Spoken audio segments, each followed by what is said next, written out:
आज आज हम मध्यकालीन भारतीय इतिहास का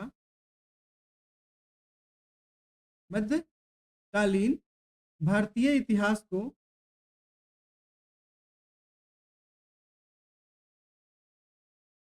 हम एकदम शॉर्ट में पढ़ेंगे, एक क्लास में, मतलब लगभग 1 घंटे में हम इसको खत्म करेंगे कि आखिर भारतीय मध्यकालीन भारतीय इतिहास होता क्या है। ठीक है, क्या क्या हमको इसमें पढ़ना है, उन मुख्य घटनाओं को समझेंगे, जानेंगे और उसको कोरिलेट करेंगे, जिससे हमारे अंदर एक पैटर्न डेवलप होगा, हम आगे के इतिहास को समझने में हमको सहायक हो। ठीक है, इसीलिए ये मध्यकालीन भारतीय इतिहास को एक बार रिव्यू करना बहुत जरूरी है। ठीक है, तो ये मध्यकालीन भारतीय इतिहास है, इसको 3 भागों में हम बांटते हैं। कितने चरण में? 3 चरण में बांटते हैं। मध्यकालीन भारतीय इतिहास को अध्ययन की सुविधा से के दृष्टिकोण से हम इसको 3 भागों में बांटते हैं। तो एक को कहते हैं प्रारंभिक मध्यकालीन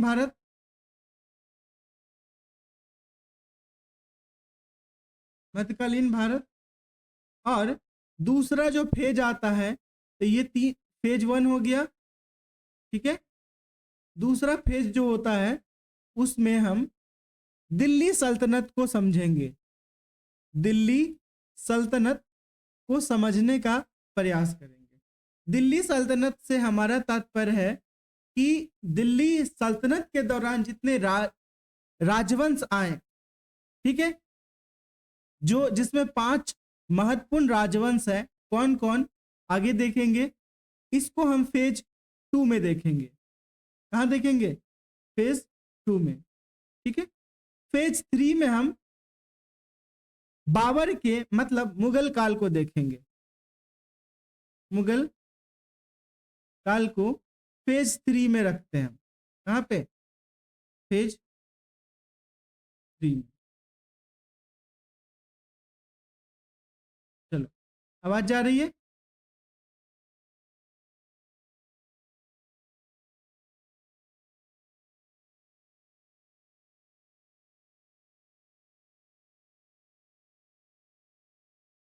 आवाज जा रही है मेरी? अच्छा अच्छा, कहाँ तक सुने थे आप लोग? हाँ, तो अध्ययन की सुविधा के दृष्टिकोण से हम मध्यकालीन भारतीय इतिहास को कितने भागों में बांटे? 3 भागों में बांटे। पहला फेज में हम प्रारंभिक मध्यकालीन भारत के इतिहास को समझने का प्रयास करेंगे। ठीक है, और दूसरा फेज में हम दिल्ली सल्तनत को पढ़ेंगे, और दिल्ली सल्तनत के प्रारंभिक फेज जो शुरुआत होता है 712 ईस्वी से। कब से? 712 ईस्वी से मोहम्मद बिन कासिम के द्वारा जब सिंध पर आक्रमण किया जाता है, तभी से हम इसका शुरुआत मानते हैं, फेज 1, है ना। या आप जो मध्यकालीन भारतीय इतिहास है उसको इस्लाम के उदय से समझ सकते हैं। ठीक है, 7वीं शताब्दी में इस्लाम का उदय होता है। ठीक, तो हम उसी के अनुसार 6ठी शताब्दी में उदय होता है, उसी के अनुसार हम इसको देखेंगे। फिर फेज 2 में हम दिल्ली सल्तनत को रखेंगे, और इस दिल्ली सल्तनत के दौरान काफी अलग अलग राजवंश आए, जिसमें गुलाम वंश से लेकर और लोधी वंश तक, ठीक है, के जो शासक हैं उनको हम समझेंगे। इसके बीच में और भी वंश आए, उनको भी देखेंगे। फेज 3 में मुगल काल के विषय में पढ़ेंगे, जो जिसके अंतर्गत बहुत कई सारे साम्राज्य, कई सारे अ, बादशाह आए। ठीक है, उनको पढ़ेंगे। जैसे बाबर हो गया, मतलब इसमें बाबर और उसके संबंधित से रिलेटेड जो है उन्हीं का इतिहास हम पढ़ेंगे। बाबर हो गया, हुमायूं हो गया, अकबर और शाहजहां, जहांगीर, औरंगजेब, इन्हीं लोगों को हम पढ़ेंगे। ठीक है, इस तरीके से हम अपने अध्ययन की सुविधा के लिए मध्यकालीन भारतीय इतिहास को कितने भागों में, चरणों में बांटे? 3 चरण।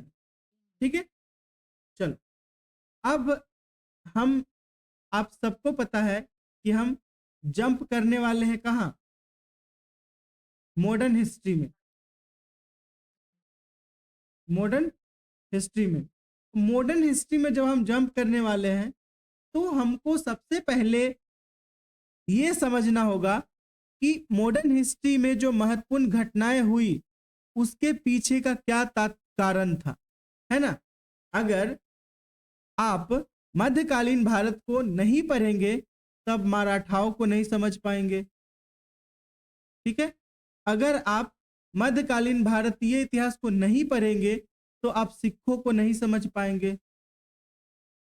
सिखों का इतिहास क्या है। ठीक, अगर आप मध्यकालीन भारतीय इतिहास को नहीं पढ़ते हैं तो आप यूरोपियनों को नहीं समझ पाएंगे, ना अंग्रेजों को समझ पाएंगे, ना पुर्तगालियों को समझ पाएंगे। ठीक है, सबका शुरुआत यही से होता है, कहां से? मध्यकालीन पीरियड से। ठीक है, तो हम पूरे, हमारा जो इतिहास होता है वो इतिहास हमेशा क्रमबद्ध होना चाहिए। क्या होना चाहिए?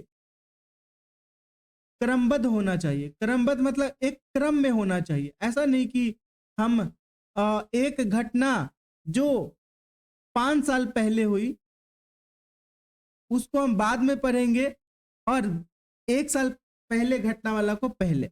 तो बहुत सारी हमारे हमारे पास जो काल होते हैं, क्रोनोलॉजी होते हैं, उस क्रोनोलॉजी को समझने के लिए हमें एक क्रमबद्ध तरीके से इतिहास पढ़ना जरूरी होता है, एक डिसिप्लिन मैनर में, एक अनुशासनिक तरीके से। आपको अनुशासन में इतिहास अगर आप पढ़ते हैं तो इतिहास को समझने में बहुत मजा आएगा। ठीक है, लेकिन अगर आप इधर उधर से पढ़ते हैं तो आपको समझ में भी नहीं आएगा और इतिहास बोरिंग हो जाएगा। ठीक है, इतिहास को याद करने से ज्यादा महत्वपूर्ण है उसको समझना।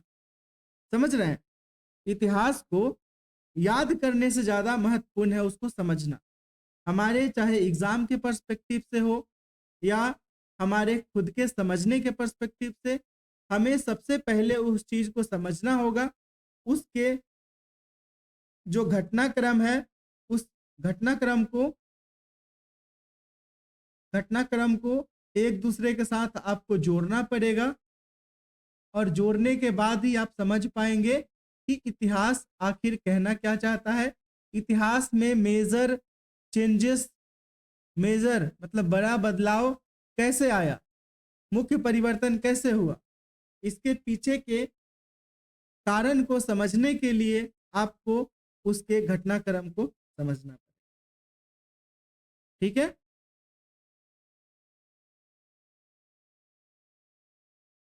आवाज जा रही है? नहीं,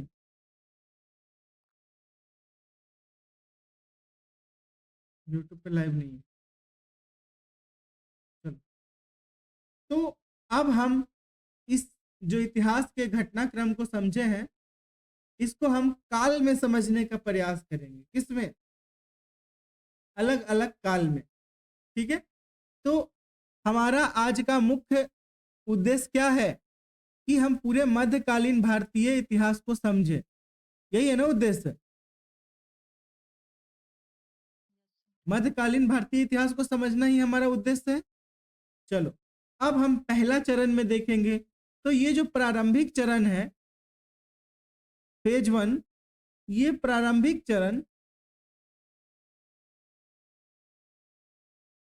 चरण की मुख्य घटनाओं को समझेंगे हम।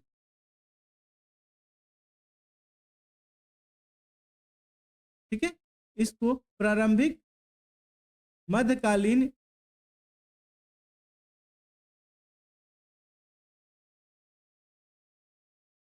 भारतीय इतिहास कहा जाता है। ठीक है, चलो अब हम इसके प्रमुख घटनाओं को पहले समझने का कोशिश करेंगे, है ना।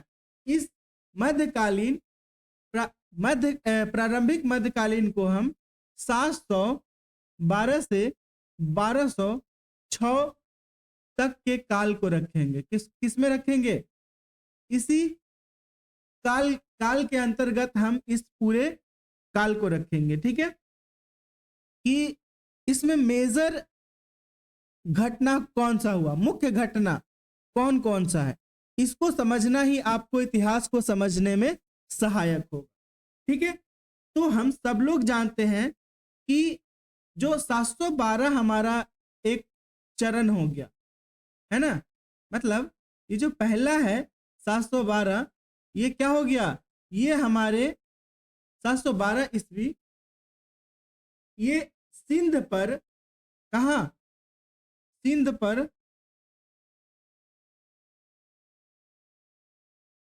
मुहम्मद बिन कासिम का, मुहम्मद बिन कासिम का आक्रमण, है ना।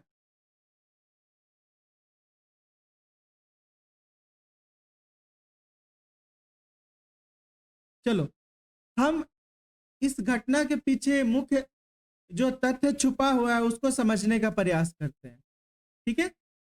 हम ये समझेंगे कि आखिर 712 ईस्वी में सिंध पर मोहम्मद बिन कासिम का आक्रमण क्यों हुआ, ठीक है। चलो, तो उस समय सिंध का जो राजा था, सिंध का राजा कौन था? सिंध का राजा था दाहिर, ठीक है। तो दाहिर के समय में जो इसके राज्य था सिंध, जो पाकिस्तान, अभी वर्तमान पाकिस्तान है या वर्तमान हमारे गुजरात है, तो गुजरात से सटा हुआ जो क्षेत्र है आज के समय में, गुजरात और बलूचिस्तान वाले जो क्षेत्र है, ठीक है। तो वहां से सटा हुआ जो क्षेत्र है वो उसी के एरिया को सिंध कहा जाता है, ठीक। उस क्षेत्र में मोहम्मद बिन कासिम का आक्रमण के पीछे सबसे महत्वपूर्ण घटना यह है कि अरबों से भारत का व्यापार हमेशा से होते आया है। हम अरब से भारत का व्यापार हम प्राचीन काल से देखते आ रहे हैं। कब से? प्राचीन काल से। तो प्राचीन काल से हम जब अरब का व्यापार देखते आ रहे हैं तो वो व्यापार अचानक से तो खत्म नहीं हो सकता है ना। लेकिन जैसे जैसे नदी नाव का निर्माण होते गया, ठीक है, छोटे मोटे लोग भी उसको बनाने लगे, उस पर कब्जा करने लगे, तो क्या हुआ? एक समुद्री लुटेरे ग्रुप बना। कौन? समुद्री लुटेरा। तो समुद्री लुटेरा जो था वो अरबी जो व्यापारियों था उसको लूट लेता था। और उस समय अरब में जो खलीफा था अल वलीद था, और उसका सेनापति कौन था? उसका सेनापति था मोहम्मद बिन कासिम। अल वलीद का सेनापति मोहम्मद बिन कासिम। तो इससे पहले भी 711 में भी एक दूसरा सेनापति आया था जो दाहिर को आके बताया, और जो समुद्री लुटेरे थे उनको बताया कि देखो आप इस समुद्री लुटेरों को रोको, नहीं तो हम आप पे आक्रमण करके जो हमारा धन क्षति होता है वो हम आपसे वसूल लेंगे, ठीक है। तो इसीलिए ये राजा दाहिर को धमकी दिया, लेकिन ये माना नहीं। तो इसी वजह से जो मोहम्मद बिन कासिम था अल वलीद का सेनापति, उन्होंने राजा दाहिर के ऊपर आक्रमण कर दिया, और फिर यहीं से शुरुआत होता है इस्लाम का भारत में प्रसार से। लेकिन राजा दाहिर जो था, ये मोहम्मद बिन कासिम था, उसका ये उद्देश्य नहीं था भारत पर आक्रमण करने का, सिंध पर आक्रमण करने का, कि भारत में इस्लाम का उदय किया जाए, इस्लाम का प्रचार प्रसार किया जाए। लेकिन उनका मुख्य उद्देश्य था धन लूटना, जो उनका धन क्षति हुआ था, क्योंकि जो भी व्यापारी आता था उसको समुद्री लुटेरा लूट लेता था। इसी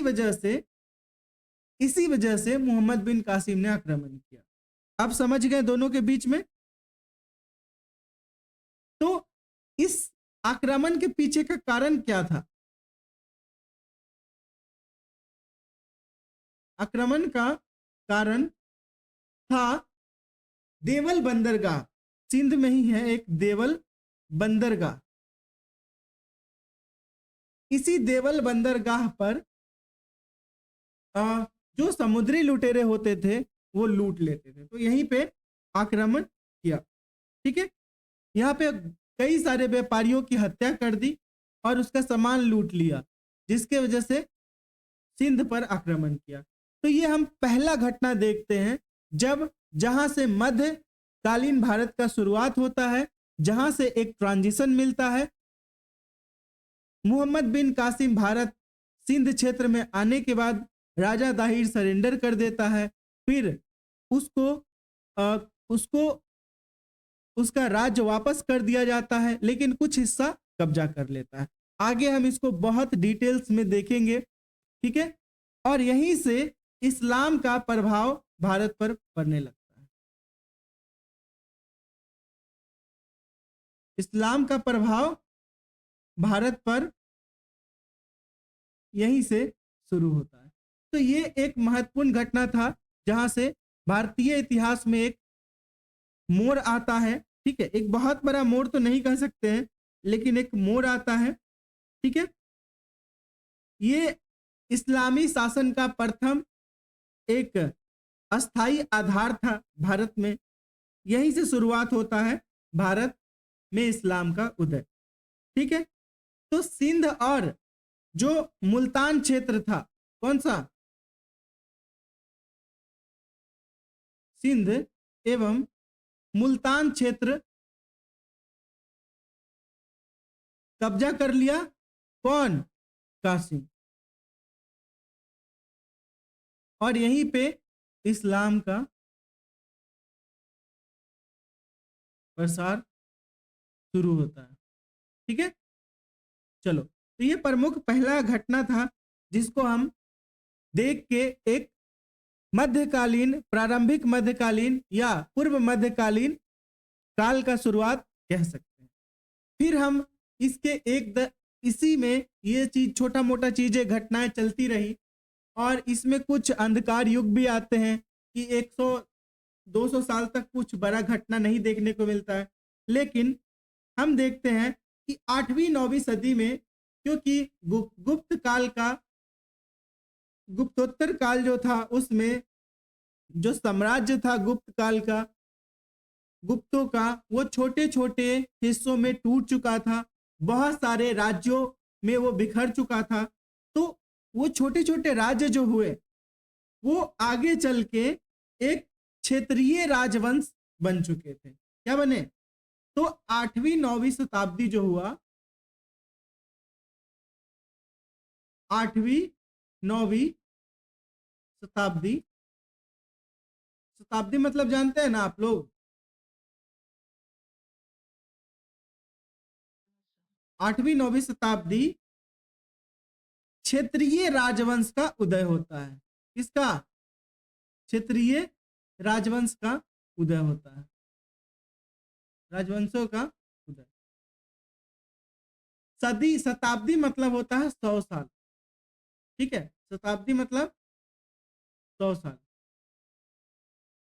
चलो, तो इस शताब्दी से हमारा तात्पर्य होता है कि 800 से 900 वाले जो समय था, उस समय में क्षेत्रीय राजवंशों का उदय होता है। और जब विभिन्न राजवंश जो इस काल में आते हैं, वो अपना अपना छोटा छोटा क्षेत्रीय राजवंश, क्या मतलब आज के समय में एक जिला है जैसे दरभंगा महाराज, वो क्या था? वो एक पूरे क्षेत्र, क्या बोलते, पूरे देश का राजा नहीं थे, वो एक क्षेत्र के राजा थे। तो इनको क्या कहा जाएगा? क्षेत्रीय राजवंश। इनको किसमें कंसीडर किया जाएगा? क्षेत्रीय राजवंश में, कि कुछ विशिष्ट क्षेत्रों तक ही सीमित है। एक बहुत बड़े भूभाग पे कब्जा नहीं है। ठीक है, इस क्षेत्रीय राजवंश में कुछ प्रमुख राजवंश हुए जिसको हम इस तरीके से जान सकते हैं, जैसे प्रतिहार है ना, इसी को गुर्जर प्रतिहार कहा जाता है। गुर्जर प्रतिहार ये उत्तर भारत में इनका उदय हुआ। किधर? उत्तर भारत में इनका उदय हुआ। उत्तर भारतीय क्षेत्र में के सबसे अधिक क्षेत्रों पे इनका कब्जा था। ठीक है, उसके बाद हम बंगाल और बिहार में देखते हैं। बंगाल एवं बिहार के क्षेत्र में पाल वंश का हम उदय देखेंगे। किसका? पाल वंश का उदय देखेंगे। ठीक है, तो इन दोनों राज्यों में पाल वंश, क्योंकि ये बंगाल और बिहार एक बहुत बड़ा भूभाग है, समझ गए? इसमें उत्तर प्रदेश भी आ जाता है। तो उत्तर भारत मतलब जो पंजाब हो गया, ठीक है, हरियाणा हो गया, दिल्ली हो गया, ये सब उत्तर भारतीय क्षेत्र के अंतर्गत आता है। ठीक है, फिर अगर हम दक्षिण की बात करें तो दक्षिण में सबसे प्रमुख, दक्षिण नहीं कहो, दक्कन कहो इसको। दक्कन में एक प्रमुख राजवंश उभरा जिसको राष्ट्रकूट कहा जाता है। क्या कहा जाता है? राष्ट्रकूट। तो इन तीन प्रमुख राजवंशों ने मिलकर एक त्रिपक्षीय संघर्ष किया। क्या किया? इसलिए यह महत्वपूर्ण है जानना। त्रिपक्षीय संघर्ष। त्रिपक्षीय संघर्ष से हमारा क्या तात्पर्य होता है? तीनों एक साथ संघर्ष कर रहा है ना, मतलब एक ऐसा युद्ध जिसमें तीनों शामिल है। तो ये किसके लिए हुआ? ये कन्नौज के लिए हुआ। कन्नौज के लिए, ठीक है, कन्नौज के लिए ये तीनों शासक आपस में लड़ाई किए कि कन्नौज मुझे चाहिए तो मुझे चाहिए तो मुझे चाहिए। हम जब डिटेल्स में पढ़ेंगे तो इनको बहुत अच्छे से पढ़ेंगे। तो इसमें त्रिपक्षीय संघर्ष के अंतर्गत ये तीनों शासक आते हैं। ठीक है, अब हम देखेंगे कि इसी काल में हम सामंती व्यवस्था का उदय देखते हैं। किसका? इसी काल में हम सामंती व्यवस्था का उदय देखते हैं।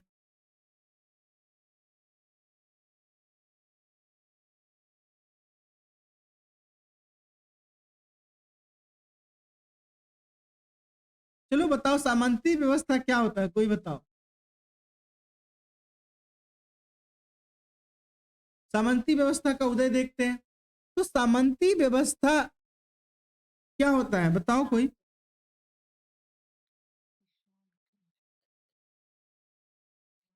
बताइए।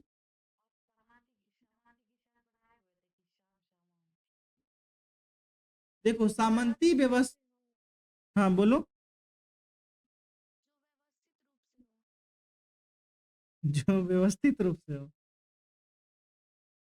है।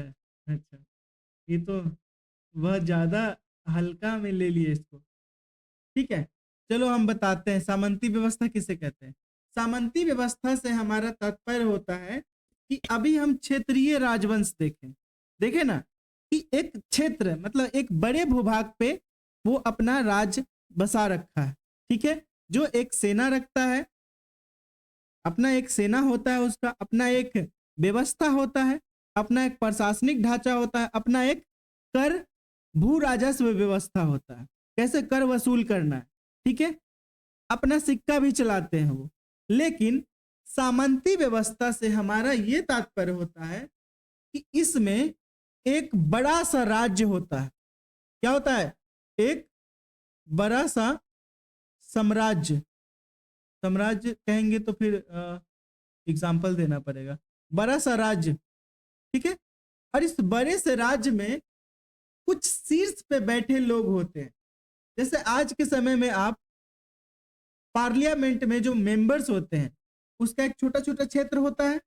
उसी तरीके से मान लो कि एक सामंती व्यवस्था का उदय हुआ, जिसमें एक छोटे से, मान लो कि एक प्रखंड लेवल का, कि 1000-2000 एकड़ जो जमीन है उस पर्टिकुलर व्यक्ति के पास है। किसके पास?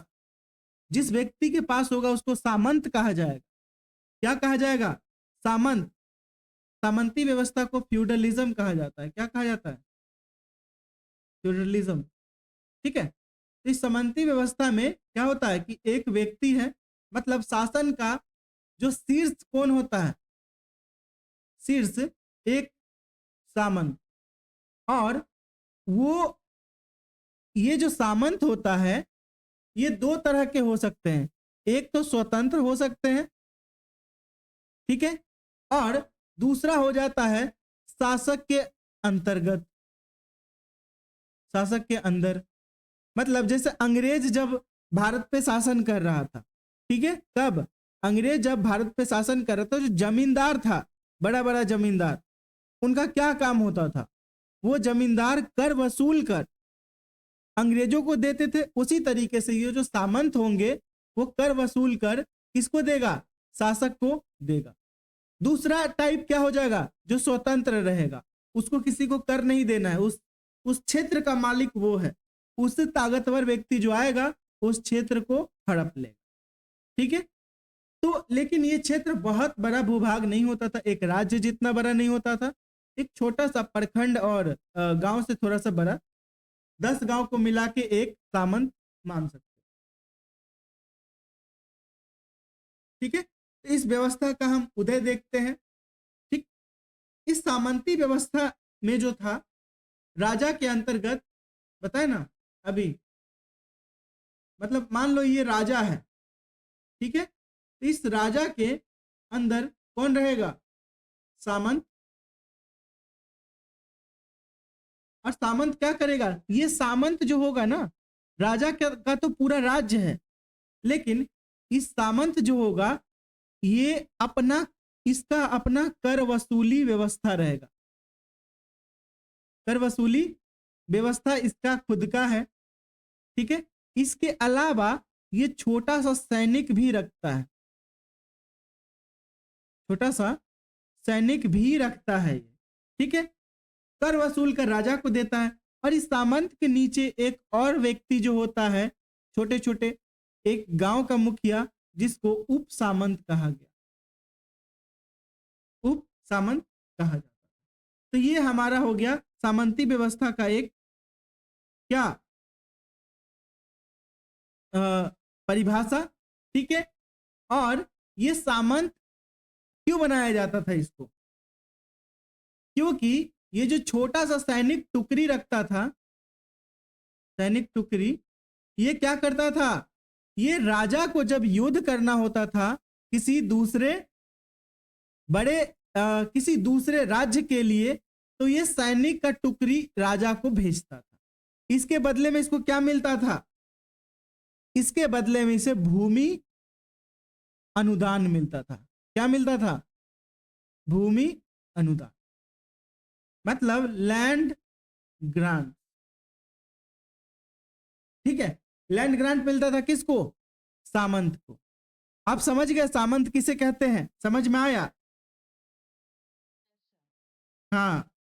तो अब देखो कि राजा अब तय नहीं करेगा। अगर सामंत के अंदर में भूमि अनुदान दे दिया गया, मान लो 10 गो गांव दे दिया गया, और आपको कहा गया कि आप 500 सैनिक टुकड़ी रखिए, 500 सैनिक को पालिए पोसिए, और मस्त जब हमको जरूरत पड़े तो सैनिक को भेज दीजिए। और 10 गांव दे दिया। कितने? 10 गांव। अब जो सामंत होगा वो क्या करेगा? इस 10 गांव से कर वसूलेगा, कर वसूली करेगा। ठीक है। यहाँ पे इसका कर वसूली का जो सिस्टम होगा, वो राजा का जो कर वसूली सिस्टम है उसके अनुसार तो चलेगा, लेकिन ये अपने मर्जी से ज्यादा भी वसूल कर लेता था, जिससे किसान जो होते थे, किसानों को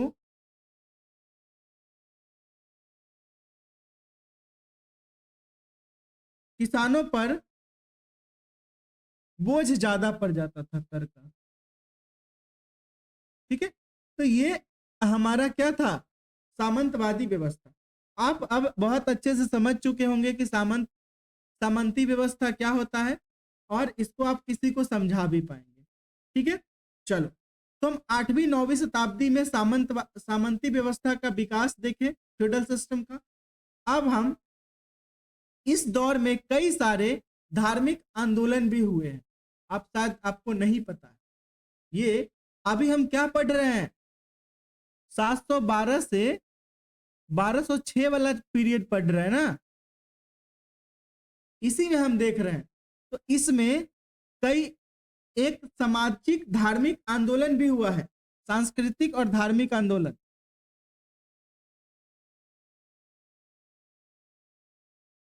सांस्कृतिक और धार्मिक परिवर्तन भी हुआ है, आंदोलन नहीं परिवर्तन।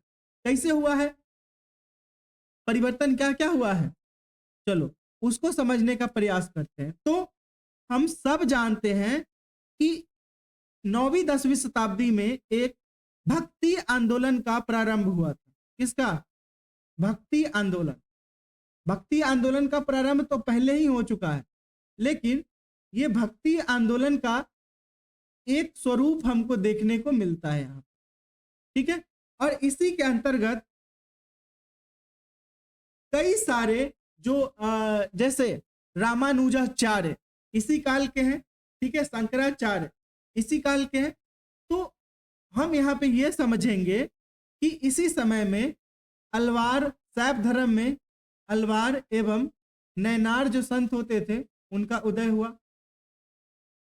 नैनार संत दक्षिण में इनका उदय हुआ। ठीक है,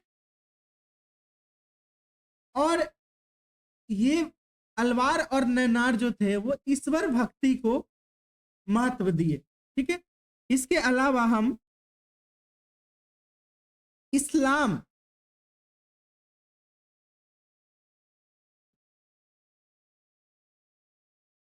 इस्लाम का भारतीय संस्कृति में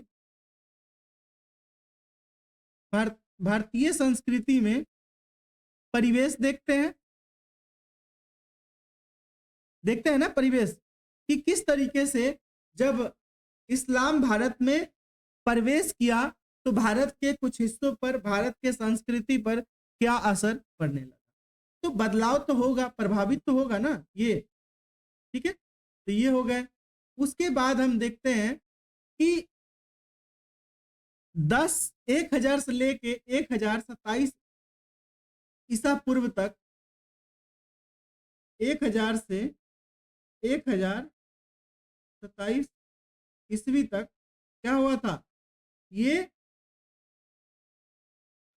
महमूद गजनवी के भारत पर आक्रमण का एक बहुत बड़ा काल है। इसका महमूद गजनवी, गजनी नहीं है, गजनी गजनवी दोनों इसी को कहा जाता है। महमूद गौरी नहीं है, ठीक है, गजनी गजनवी है, गजनी का आक्रमण। हम सब जानते हैं कि इस 27 साल के दौरान महमूद ने, गजनवी ने कितना बार आक्रमण किया भारत पर,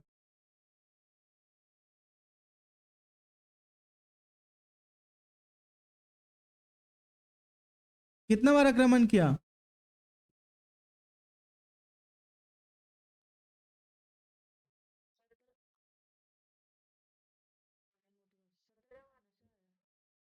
हाँ वही तो पूछ रहा है।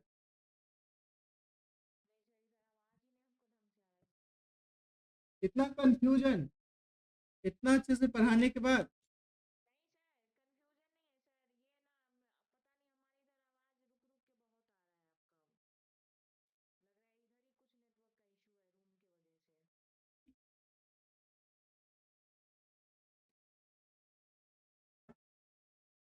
बाकी लोगों को आवाज जा रही है अच्छे से,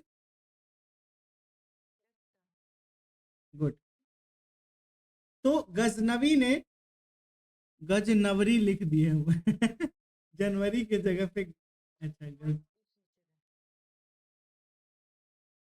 गजनवी। ठीक है। गजनवी ने भारत पर इस 27 साल में 17 बार आक्रमण किया। कितनी बार? 17 बार आक्रमण करता है।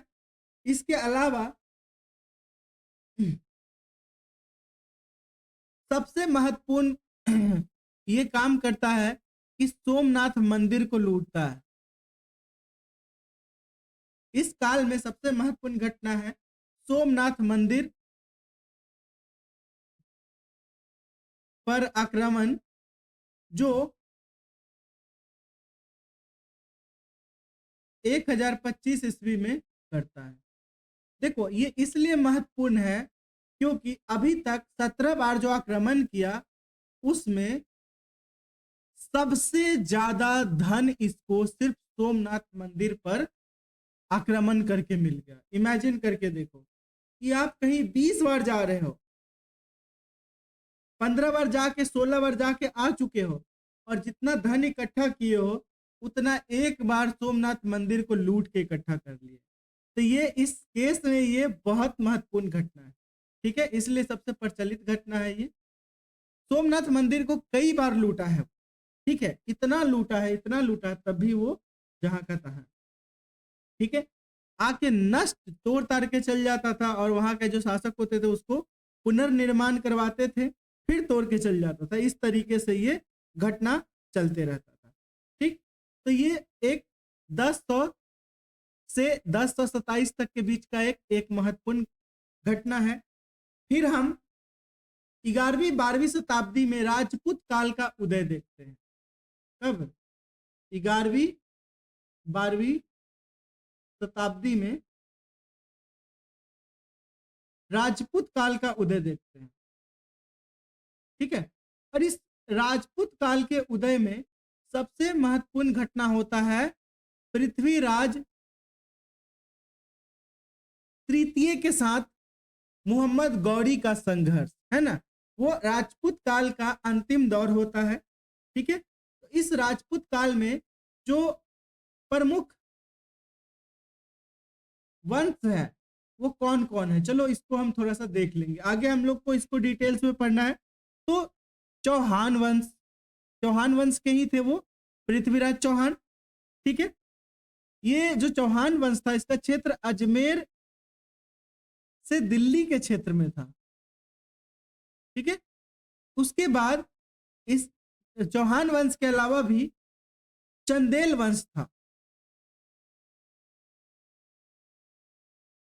चंदेल वंश, ठीक है, ये बुंदेलखंड के क्षेत्र में था। बुंदेलखंड कहां पे है?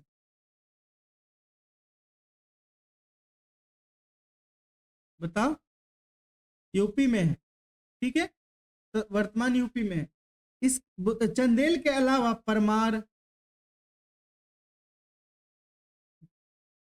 परमार के अलावा सोलंकी, ये सभी महत्वपूर्ण राजवंश है जिसके विषय में हम डिटेल्स में पढ़ेंगे आगे।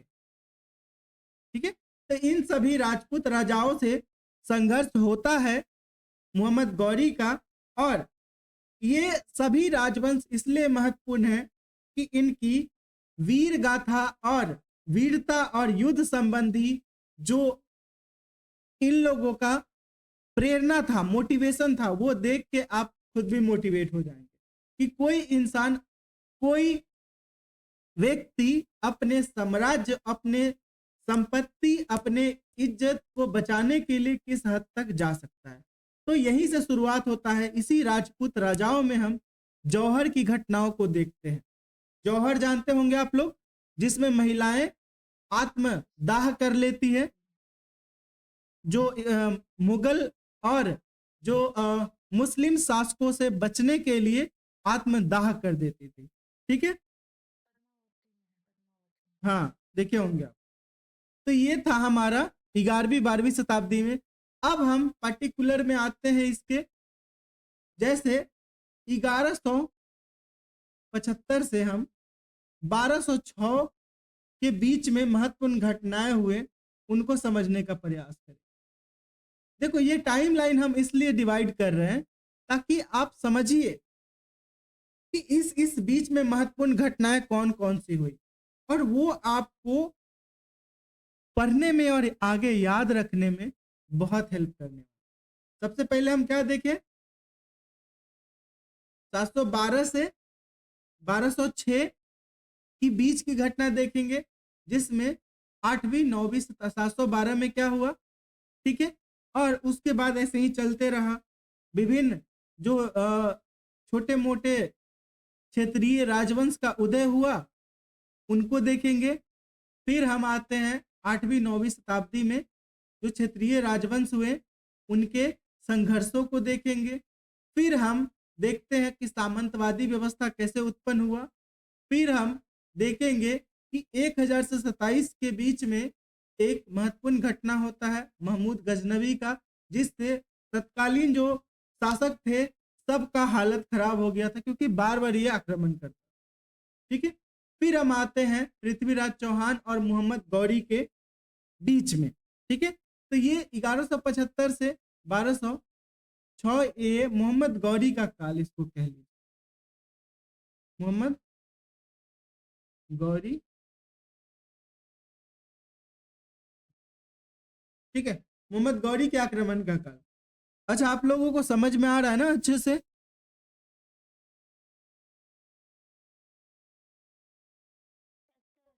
समझ में आ रहा है निधि? गुड। चलो अब हम देखते हैं कि 1175 से 1206 के बीच में क्या महत्वपूर्ण घटनाएं हुई, है ना। तो इसमें तो सबसे महत्वपूर्ण घटना हम देखते हैं तराइन का प्रथम युद्ध, प्रमुख घटना तराइन का प्रथम युद्ध कब हुआ?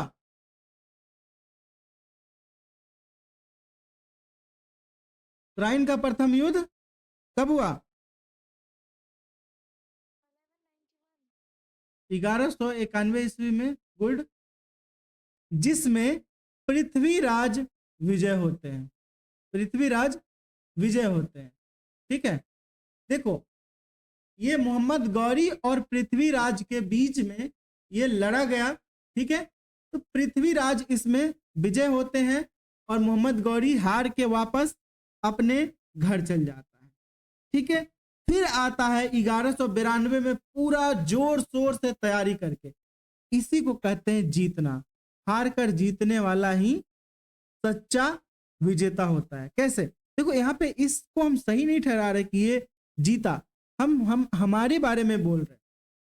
हम जब हार जाते हैं ना, तो अपने जो कमियां है, अपनी कमियां, उन कमियों को पहचान पाते हैं कि आखिर क्या कमियां हुई हमसे जिससे हम हार गए, और उस कमियों को पहचानने के बाद हम उस पर काम करके अपने आप को और मजबूत बना लेते हैं। इसीलिए अगर आप फेल हो रहे हैं तो कोई बात नहीं, लेकिन फेल होने के बाद आप सो मत जाओ और फिर उसी समय मत उठो जब आपको जाना है। आप अपने हार को, अपने फेलियर्स को एक्सेप्ट करो, देखो कि आखिर क्या बात है, ऐसी कौन सी चीजें हैं जिसके वजह से आप फेल हुए। उस तथ्य को, उस एलिमेंट को पहचानो और अपने प्रयास में ऐड करो और फिर से संघर्ष करो, दुगना जोश से, दुगना तेजी से आगे बढ़ो, ठीक है। दूसरा महत्वपूर्ण घटना होता है तराइन का द्वितीय युद्ध, तराइन का द्वितीय युद्ध। यह भी पृथ्वीराज और मोहम्मद गौरी के बीच में लड़ा गया 1192 ईस्वी में, और यहाँ पे पृथ्वीराज पराजित होते हैं और गौरी जीत जाता है। क्या होता है? गौरी जीत गया। यहीं से शुरू होता है मोहम्मद गौरी का भारत में, या इस्लाम का भारत में एक्चुअल में उदय। क्या होता है? यहीं से शुरू होता है इस्लाम का भारत में उदय, ठीक है। इसके अलावा तीसरा महत्वपूर्ण घटना होता है जो चंदावर के युद्ध में होता है। यहां तक तो लगभग 90% कंफर्म हो चुका था कि अब उत्तर भारत में मुस्लिमों का नींव पड़ चुका है, ठीक है, मुस्लिम शासकों का। लेकिन एक तीसरा घटना होता है जो चंदावर का युद्ध होता है। कब? चंदावर का युद्ध।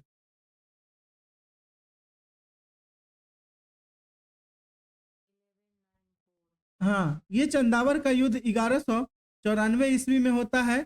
किसके साथ? जयचंद के साथ, जयचंद के साथ। और आप सभी को शायद नहीं पता होगा, जयचंद हारा, ठीक है। और इसी जयचंद ने पृथ्वीराज को से युद्ध करने के लिए मोहम्मद गौरी को भारत में आमंत्रित किया। क्यों? क्योंकि पृथ्वीराज अपने क्षेत्र को सीमित करने के लिए चंदावर को जीतना चाहता था, ठीक है। तो जयचंद कमजोर पड़ रहा था, तो इसको बुलाया, गौरी को। लेकिन गौरी अंत में जयचंद को ही हरा के उसके साम्राज्य को भी अपने राज्य में मिला लिया। इसीलिए कहते हैं कि अपना खड्डा भरने के लिए दूसरे का खड्डा मत खोनो। समझ गए? अपना खड्डा भरने के लिए मतलब अपना काम बनाने के लिए दूसरे को नुकसान मत पहुंचाओ कभी भी, क्योंकि जो दूसरे का आप नुकसान पहुंचाएंगे वो दूसरा फिर आपका भी नुकसान पहुंचाएगा, ठीक है।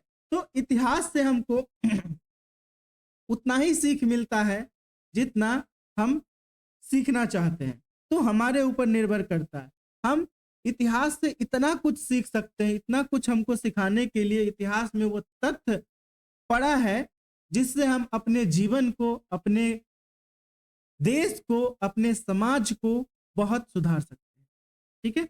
निर्भर करता है आपके ऊपर कि आप एक इतिहास के छात्र होते हुए क्या सीख के जाते हैं और इस घटना से मोटिवेशन कैसे लेके जाते हैं। घटना को तब तक आप याद नहीं कर पाएंगे जब तक आप उसको अपने इमोशंस से नहीं जोड़ेंगे। इसीलिए घटनाओं को अपने भावनाओं से जोड़ने की प्रयास करो, ठीक है, वो हमेशा याद हो जाएगा। यहीं से शुरू होता है, यहीं से शुरू होता है उत्तर भारत में मुस्लिम सत्ता, उत्तर भारत में मुस्लिम सत्ता की नींव पड़ना, ठीक है। अब मुस्लिम सत्ता का उत्तर भारत में नींव पड़ गया। अब धीरे धीरे जो गौरी है, ठीक है, मोहम्मद गौरी, ये आसपास के क्षेत्रों को जीतने लगा, जिसमें बहुत सारा युद्ध किया। इस युद्ध में इनके कई सेनापति इनका साथ दिया, जिसमें एक 3 महत्वपूर्ण सेनापति था, जिसमें एक था कुतुबुद्दीन ऐबक। कौन था? कुतुबुद्दीन ऐबक। दूसरा इसका सेनापति था, जो तीनों इसका गुलाम ही था और सेनापति भी था, गौरी का, ठीक है। जब हम इतिहास को पढ़ेंगे तो इसको अच्छे से समझने का प्रयास करेंगे। गौरी का दूसरा सेनापति था कुवाचा, ठीक है। और तीसरा था जो नालंदा विश्वविद्यालय को नष्ट किया था, उसका क्या नाम था?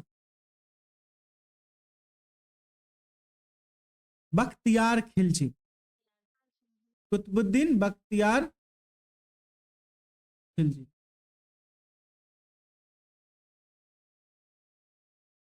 ठीक है। अब बख्तियार खिलजी जो था वो बंगाल और बिहार के क्षेत्र को, बंगाल एवं बिहार को जीतने निकल चला, ठीक है। कुवाचा जो था वो सिंध मुल्तान के क्षेत्र में रहा, ठीक है। और कुतुबुद्दीन जो था उसको उत्तर भारत के सत्ता को सौंप दिया। और उत्तर भारत के जो सत्ता था वो उसका केंद्र कहाँ था? दिल्ली में, ठीक है। तो यहीं से दिल्ली सल्तनत का शुरुआत होता है। फिर 1206 में एक महत्वपूर्ण घटना होता है, जिसमें ये मोहम्मद गौरी की हत्या, मोहम्मद गौरी की मृत्यु हो जाती है और यहीं से शुरुआत होता है 1206 में दिल्ली सल्तनत की नींव पड़ती है। किसकी? दिल्ली सल्तनत की नींव पड़ती है। किसके द्वारा? कुतुबुद्दीन ऐबक के द्वारा। कुतुबुद्दीन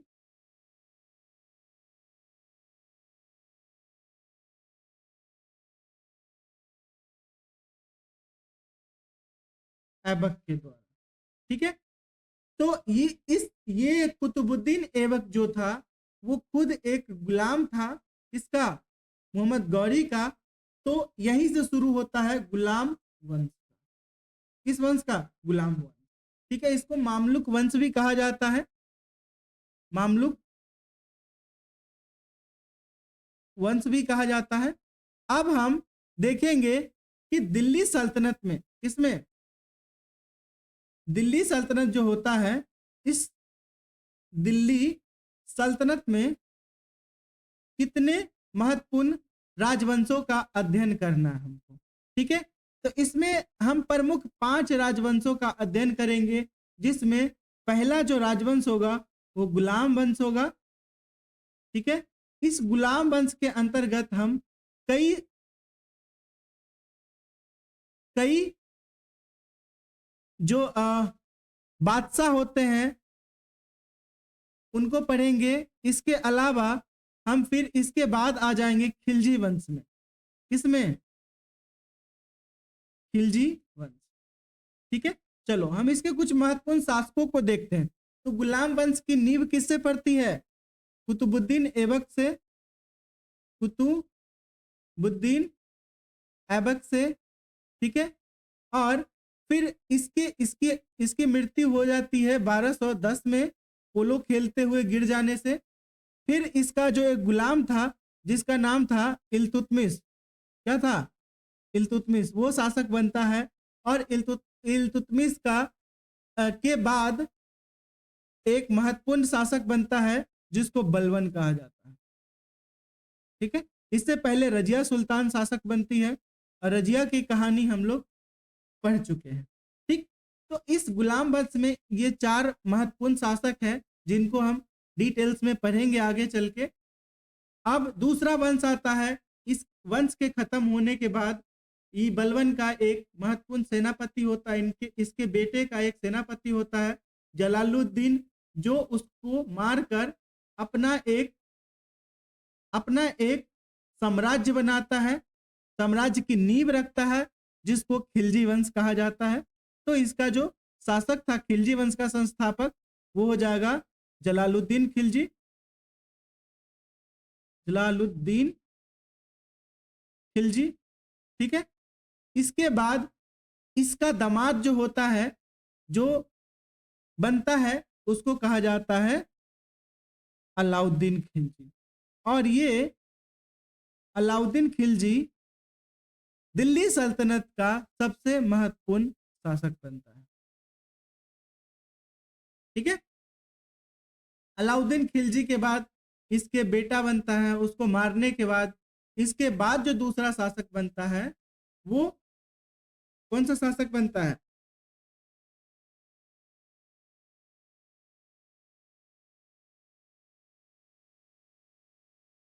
खिलजी वंश के बाद कौन सा वंश आता है?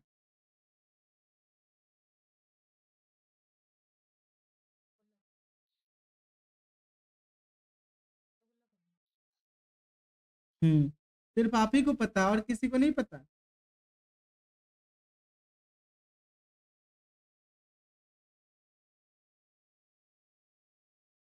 चलो, तो दिल्ली सल्तनत में खिलजी वंश के अंत के बाद दूसरा जो वंश आता है उसको तुगलक वंश कहा जाता है। और इस तुगलक वंश में हम कई महत्वपूर्ण शासक देखते हैं। इसमें सबसे महत्वपूर्ण जो और ऐतिहासिक शासक होता है उसको मोहम्मद बिन तुगलक कहा जाता है। MBT, मोहम्मद बिन तुगलक। और इसके इसके बाद आता है गयासुद्दीन तुगलक। और फिर तुगलक वंश के बाद हम दूसरा शासक देखते हैं जिसको कहा जाता है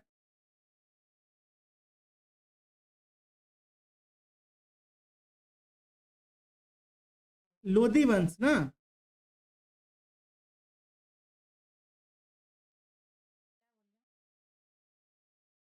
खिलजी तुगलक वंश के बाद एक वंश आता है सैयद वंश, जिसके संस्थापक हिज्र खां होते हैं। ठीक है, तो ये सैयद वंश का एक छोटा सा इतिहास है, वो भी हम देखेंगे। और फिर हम अंत में देखेंगे लोधी वंश। क्या देखेंगे? लोधी वंश। इस लोधी वंश के कई महत्वपूर्ण शासक होते हैं, जिसमें अंतिम शासक होता है बहलोल लोधी। क्या होता है? बहलोल लोधी, सॉरी, बहलोल लोधी इसके संस्थापक होते हैं। इब्राहिम लोधी इसके अंतिम शासक होते हैं, इब्राहिम लोधी।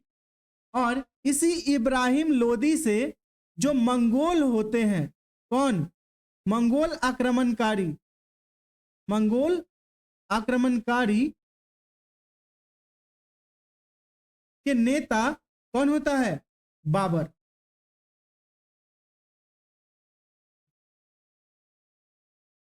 ठीक है, बाबर। तो बाबर से इसकी लड़ाई होती है, दोनों का दो दो हाथ होता है, जिसमें लोधी हार जाता है और बाबर जीत जाता है। और फिर ये बाबर मुगल वंश के सत्ता को भारत में स्थापित करता है, और यहीं से शुरुआत होती है मुगल वंश की, मुगल वंश या मुगल काल की। समझ गए? समझ में आ रहा है कल्पना?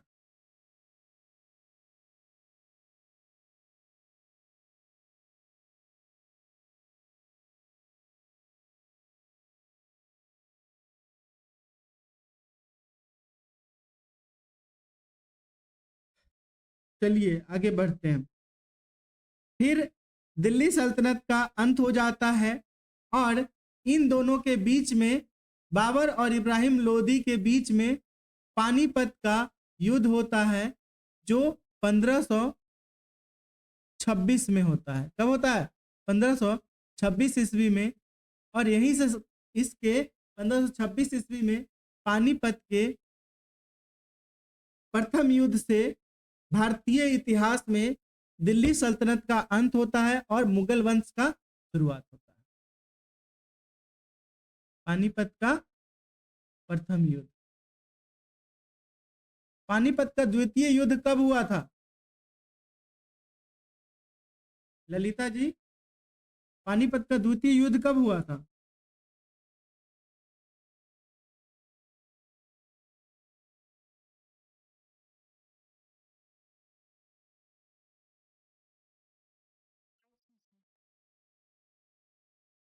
हम्म,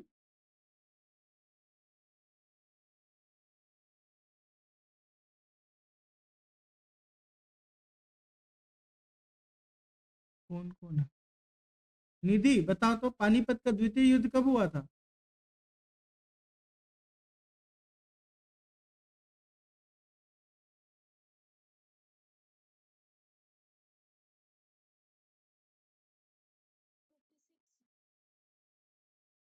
ट्वेंटी 26 में तो प्रथम युद्ध हुआ था ना, 1526 में। 56 किसके किसके बीच में?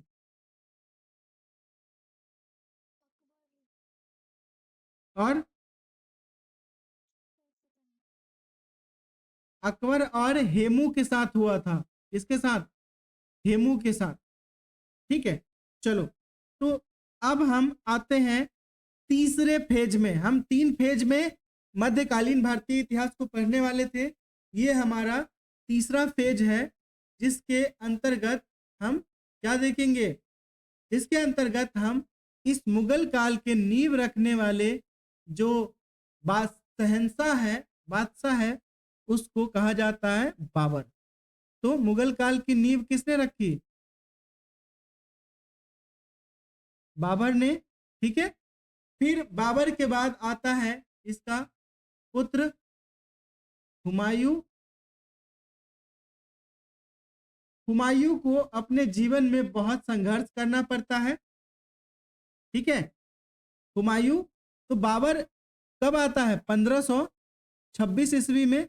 ठीक, और ये 1526 से लेके 1530 तक जीवित रहता है। 1530 में इसकी मृत्यु हो जाती है और फिर आता है हुमायूं।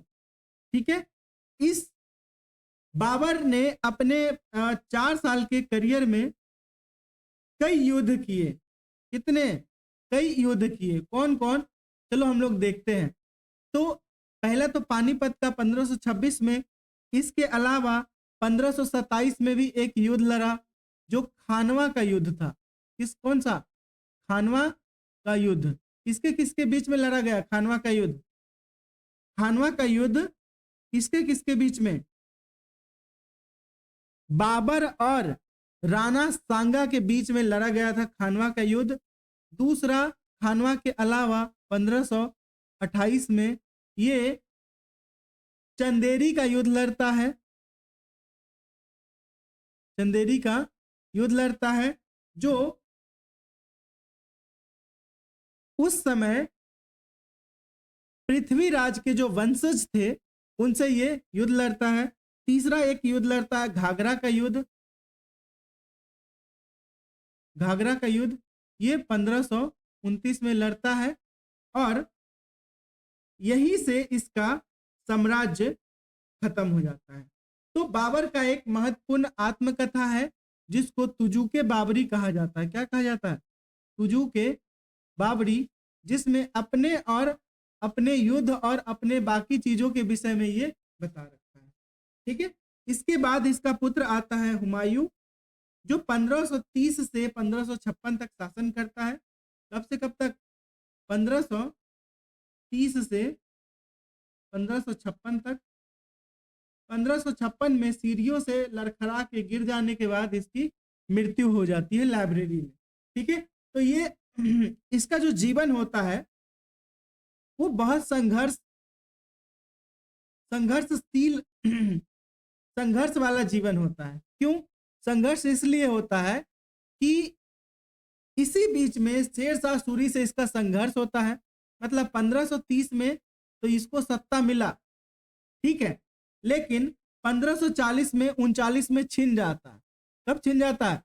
1539 में शेरशाह सूरी इसको मार के भगा देता है। कौन भगाता है? शेरशाह सूरी इसको भगा देता है। इसके अलावा फिर ये आता है जब वापस अपने आप को तैयार करके 1555 ईस्वी में शेरशाह सूरी के जो पुत्र होते हैं उसको हराने के बाद ये पुनः दिल्ली के गद्दी पर बैठता है। ठीक है, लेकिन दिल्ली के गद्दी पर बैठे 1 साल भी नहीं होता है और ये लाइब्रेरी के गेट ऊपर से गिर के इसकी मृत्यु हो जाती है। समझ गए? तो यहां से हुमायूं का भी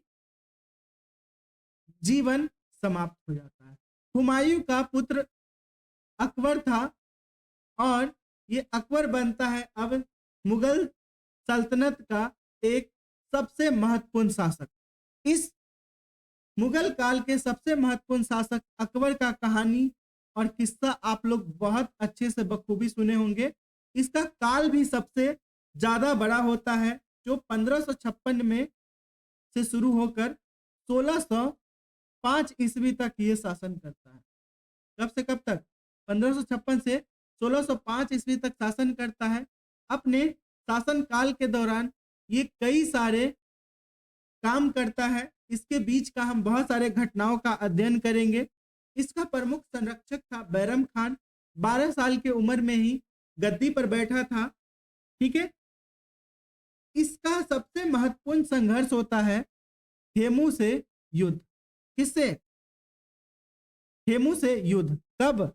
1556 में हेमू के साथ जो संघर्ष होता है, कहां पे? इसी को पानीपत का द्वितीय युद्ध कहा जाता है। पानीपत का सेकेंड युद्ध। ठीक है, हेमू जो था वो एक हिंदू, ये अंतिम हिंदू शासक था जिससे इसका लड़ाई होता है अकबर का। लेकिन हेमू हार जाता है। हारने के पीछे एक कारण होता है, गलती से इसके आंख में तीर लग जाता है और ये जमीन पे गिर जाता है। नहीं तो अकबर को वहीं पे इसका नामो निशान खत्म कर देता और भारत में एक हिंदू राष्ट्र राजा का फिर से शासक हो जाता। ठीक है, फिर हम अकबर के इसी के समय में मनसबदारी व्यवस्था और पहले से विद्यमान जो जजिया कर था उसको भी खत्म किया गया। तो मनसबदारी व्यवस्था का शुरुआत किसने किया था? मनसबदारी व्यवस्था का शुरुआत अकबर ने। ठीक है, आगे हम पढ़ेंगे तो बहुत डिटेल्स में बताएंगे इसको। इसके अलावा हम फिर आ जाते हैं जहांगीर की ओर, जो अकबर का पुत्र होता है। जहांगीर जो अकबर के बाद शासक बनता है। ठीक है, कोई भी शासक आसानी से नहीं बन रहा है। शासक बनने के पीछे एक पीछे एक बहुत बड़ा संघर्ष होता है। उस संघर्ष के बाद ही शासक बनता है। ठीक है, तो जो जहांगीर शासक बना तो ये काफी न्यायप्रिय शासक था।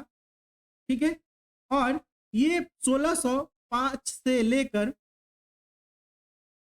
1627 तक ईस्वी तक ये शासन किया। ठीक है, इसी के समय में अंग्रेजों को व्यापार करने की अनुमति दी गई भारत में और यहीं से शुरू होता है 1605 1627 के बीच में अंग्रेजों के भारत में एंट्री। ठीक है, इस जहांगीर के बाद इसका पुत्र जिसका नाम था शाहजहां, वो भारत का मुगल वंश का शासक बनता है। शाहजहां जिसका सबसे महत्वपूर्ण जो निर्माण है ताजमहल, उसको आज भी हम लोग देखते हैं अपने इतिहास में कि अभी भी खड़ा हुआ है ना। ये शाहजहां 1628 से लेकर 1658 तक शासन करता है। ठीक है, और यहीं पे इसका शासन व्यवस्था खत्म हो जाता है। शाहजहां का जो शासन काल था वो एक स्वर्ण युग कहा माना जाता है। क्या माना जाता है? स्वर्ण युग। और स्वर्ण युग मानने का सबसे महत्वपूर्ण कारण था स्थापत्य कला का उत्कर्ष। स्थापत्य कला का उत्कर्ष। ठीक है, कला और चित्रकला में काफी विकास हुआ शाहजहां के समय में। और इस शाहजहां के खत्म होने के बाद इसके पुत्र औरंगजेब का उदय होता है। किसका? औरंगजेब का उदय होता है। औरंगजेब का उदय होता है और ये इस औरंगजेब का जो काल होता है वो 1658 से लेकर 1707 ईस्वी तक होता है। 1707 ईस्वी में इसकी मृत्यु हो जाती है और यहीं से होता है किसका शुरुआत? 1707 में जो इसकी मृत्यु होती है औरंगजेब की, यहीं से हम शुरुआत करते हैं किसका? आधुनिक भारतीय इतिहास।